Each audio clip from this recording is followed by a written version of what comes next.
Welcome to the Just Liv podcast. I am your host, Olivia Stevens, and I'm inviting you in on my personal journey of learning and discovering how to live a life with more connection, joy, and purpose. I'll be sitting down with people from all walks of life to dive into topics including trauma, mental health, mindfulness, the nuances of love and relationships, and much more. I hope these conversations empower you to expand on what serves you, release what doesn't, and just live. Hello, welcome back to the Just Liv podcast. I'm your host, Olivia Stevens. I don't know why, but it seems like every time I sit down to do these, I'm just like exhausted. I'm really sorry. Everyone's probably like, gosh, get your life together. What's wrong? Why are you chronically fatigued and just exhausted? Anyway, we made it through January. We're here, we're alive, we're thriving. I'm sure most people listening to this are local to Baltimore, but I'm so sick of the cold. I just want it to be summer. I'm such a summer and fall girl. I just hate this so much. My skin is dry. I'm cold. I'm irritated. I'm crusty. It's just not for me. Anyway, I wanted to speak to this idea of knowing when to stay or when to leave in relationships, when to let go, when is something no longer serving its purpose. So yeah, I wanted to talk a little bit about that. I've been in a couple relationships as an adult. And, the more you learn about yourself, the more you grow into who you are and you recognize certain patterns and behaviors. It is kind of an interesting process to reflect back on past relationships. Reflect on the time that you spent in those relationships, how they unfolded, what was coming up for you, what was coming up for your significant other, why the relationships ended. I want to add to that I don't really think it's significantly valuable to continually dwell on past relationships and to constantly ask yourself, should I have left? Should I have stayed? Maybe I should have tried this. Maybe I should have done that. You're just going to drive yourself insane. And one of my favorite quotes of all time is spoken by a man by the name of Peter Crone. And he says, "What happened, happened, and it couldn't have happened any other way because it didn't." And I love that because it relieves you constantly ruminating on whether or not you made the right, quote, decision. The decision is the decision that you made, and it's done, and it's in the past. So while I do think it's important to reflect back on past relationships, I also want to emphasize that you shouldn't be like ruminating or dwelling or constantly wondering if you made this right choice. I think the purpose of reflecting back is really just to identify patterns maybe that you've made and understand like what's driving those patterns. Is that pattern serving me in relationships? Is that a pattern that's going to serve me in the future when finding a new relationship? And if it's not, then doing the work to understand how you reprogram whatever it is that's driving that pattern. But anyway, I don't know if it's just me or if it just seems like relationships. I feel like life has gotten more complicated, so relationships are really just mirroring that. I feel like gone are the days where you meet someone in high school and you're married to them for the rest of your life. So it seems like relationships are becoming more and more nuanced. It seems like people are having a harder and harder time navigating relationships. And part of that trouble with the navigation seems to be whether or not they're in the right relationship or if the relationship that they're currently in is one that they should be in. I don't know what your feed is like on, social media or Instagram, but I get a lot of, guidance in like the wellness space, the personal development space, whether that's like relationships, mental health, all those things. And sometimes a lot of the dialogue can be incredibly conflicting when it comes to relationships and whether or not you stay or leave. And I think it's really confusing because on one end of the spectrum, we hear all this talk and conversation around self love and boundaries and independence and heal your attachment style and don't put up with a narcissist or the red flag this, red flag that, red flag this.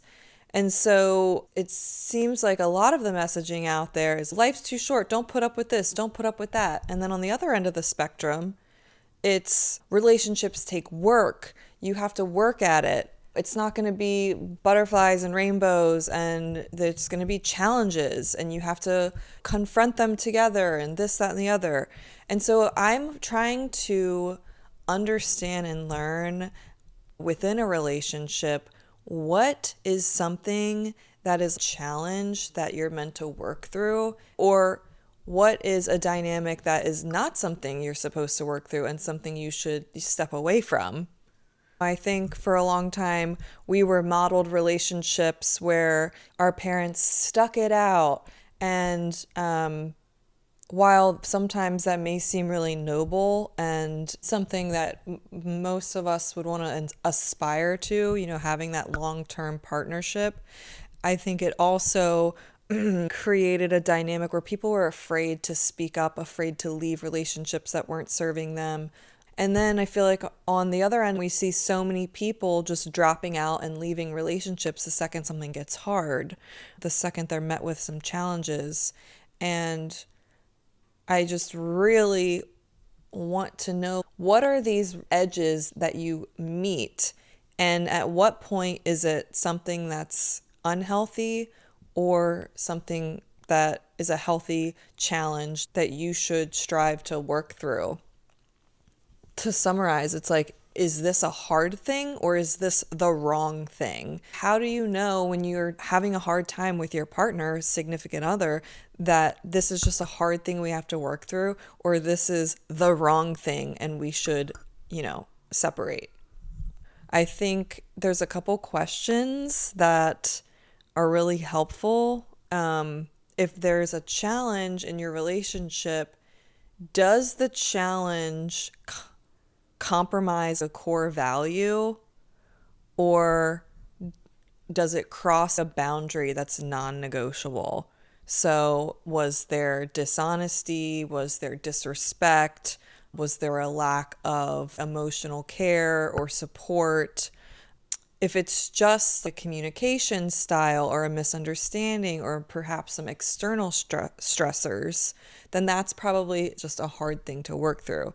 But if it is crossing a boundary or compromising a core value, then that's probably a wrong thing.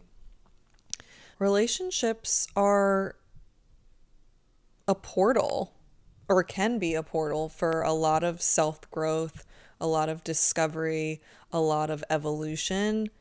I mean, you can meet the deepest parts of yourself in a relationship with someone else.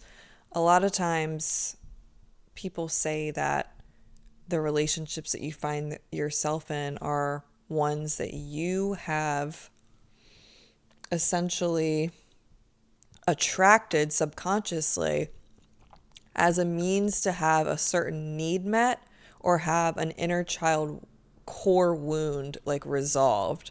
So if you were emotionally neglected as a child or abandoned, you might constantly seek avoidant attachments or people that will likely abandon you because you want to change the outcome. You want to finally prove your worth. You want to be chosen. You want to feel the love that you didn't feel. And this dynamic can show up in a number of different ways, whether, you have anxious attachment or, whatever the case may be with what happened when you were a child and your attachments were developing. Did you have to sacrifice your authenticity for the sake of the attachment from your caregivers? I'm not a relationship expert, so just There's lots of great readings on this or podcasts that dive a lot deeper and have actual experts. So refer to those. I can put some in the show notes. Anyway, that's like the gist of it. So if that is the case, if you are attracting people that are there to reflect the very wounds that you have yet to heal, then of course you're going to come up with triggers and challenges in a relationship. Okay. But it's up to you to recognize that and find a way to work through it, heal it. Like, what is the wound there? What need am I trying to have met by this relationship? Is that a need that I need to give myself, to come from a greater place of wholeness when entering relationships? So, another question, is this relationship helping you grow or is it shrinking you? Are you expanding? Do you feel lighter? Do you feel expansive? Do you feel inspired? Do you feel elevated? Do you feel supported? Or is this relationship shrinking you? Are you caving in? Do you feel like you can't be yourself? Do you feel you have different wants or needs? Do you feel like you can't express your needs? Does the relationship drain you of your energy, or is it filling up your cup? Do you feel energized in this relationship? Now, of course, like I said, relationships can be challenging. Life is challenging. Life is stressful. So sometimes it might feel a little draining. You might feel a little exhausted. But I think an important word to add in here is consistently. Do you feel consistently drained by this relationship? Do you feel consistently energized? Once in a while, there might be some challenges, there might be some hiccups, but do you feel consistently energized or consistently drained by this relationship? Is the relationship diminishing your self-esteem? How does this relationship make you feel about yourself? How do you feel about the person in front of you? Are you proud of the person? Do you admire the person? Do you admire the choices that they make? Do you admire the way they move through the world? If you had a child, or you do have a child, if your child was in a relationship with somebody exactly like the person you're in a relationship, would you be excited? Would you be happy? Would you feel comfortable and at ease knowing that they're dating this person? When you're faced with challenges, it's an opportunity to grow. So, how are those challenges being met? If you have a confrontation or an issue with your partner, are they defensive? Are they aggressive? Are they angry? Or is the challenge being met with compassion and understanding? There might be a little resistance, but if you or your partner are both willing to confront the issue and do the work that it takes to move through it, then that's a hard thing that you accept and you work through, and that's something that you both will grow from. Whether or not both people are willing to work on the issue at hand is really important. And if there's ongoing issues in a relationship, are you feeling consistently anxious or unsure or unsafe? Or do you feel like after certain challenges are worked through, you feel more empowered, you feel like you can express yourself, your partner feels like they can express themselves, and you feel stronger? There's a greater sense of trust, a stronger connection is being built because you've worked through this problem and this issue? Or does it just feel like you're consistently being met with resistance, consistently being diminished, consistently not being considered? How does this relationship make you feel over time? I think one of the most important things, and probably the hardest, is learning to trust your gut and your intuition. And I think most of us are cut off from that. We don't trust ourselves. We outsource almost all of our knowledge to other people. We question everything. We ask for advice from a lot of people. We're reading things on the internet. We don't take the time to continue to cultivate a sense of trust within ourselves. You know better than anybody what is right for you. Sure, you can get advice from your friends, your parents, whatever, but you know better than anyone what is right for you. And if you take the time to sit with yourself and ask yourself, is this right for me? Is this good for me? Is this what I need? Is this where I belong? Then hopefully you'll develop a greater sense of feeling with that intuition. Your body will know before your mind does. You'll feel it. Your chest might cave in. You might feel short of breath or feel like something just isn't right. Something's not sitting with you. You keep diminishing what you're feeling, sacrificing your needs for the sake of somebody else and their experience and their feelings. You will feel that within you. So ultimately, the decision really comes down with being honest with yourself, and hopefully you're the type of person that takes the time to sit down to really decide what's right for you and what you want. I think letting go can be really hard because it's a change. We all fear change. Our brains are literally meant to find safety in every situation. And if that means just staying where we are and doing what we've been doing, then your brain it's doing its job. It's trying to keep you safe. We have such fear of the unknown. So we'd rather stay in something, even if we're not happy, than, feel alone, be out in the unknown with no idea what's next. Will we find somebody else? There's such an emotional complexity to letting go. It's a grieving process. Even if you know it's the right thing for you to do, you are losing something. You're gaining things, but you also are losing something. There's a void. There's this empty space within you that you have to sit with, and most people don't. They go out, they numb with substances or food or social media.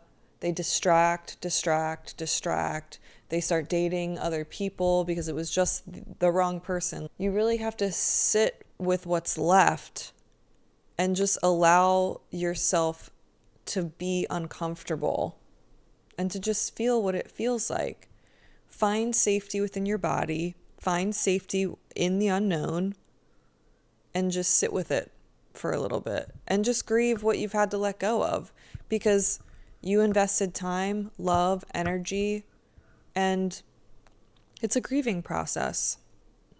You're losing a connection that you are used to having in your life. You're used to having the love, the attention, the support. But I do think one of the most important things, if you're going to let something go, is to do the work and understand your role in the relationship, why it didn't work. Identify your patterns and understand what it is you can do differently, what you can do better, and work on that. Reach out to a therapist, do some reading, find some books online, do some journaling. Just a lot of self-inquiry, I think, is really instrumental in helping you develop the capacity to know who you are. And the more you know yourself, the better you can show up in a relationship with another person. I think the best thing you can do is really, just honor yourself and show up as authentically as you can. Communicate your needs. Work through things that feel like they are. Work through things when you feel safe to do so. And if you aren't feeling consistently uplifted and at peace and excited and supported, then it may be an opportunity for you to reevaluate what the future holds. So thank you so much, and I hope you have a great day. Thanks for listening. Bye.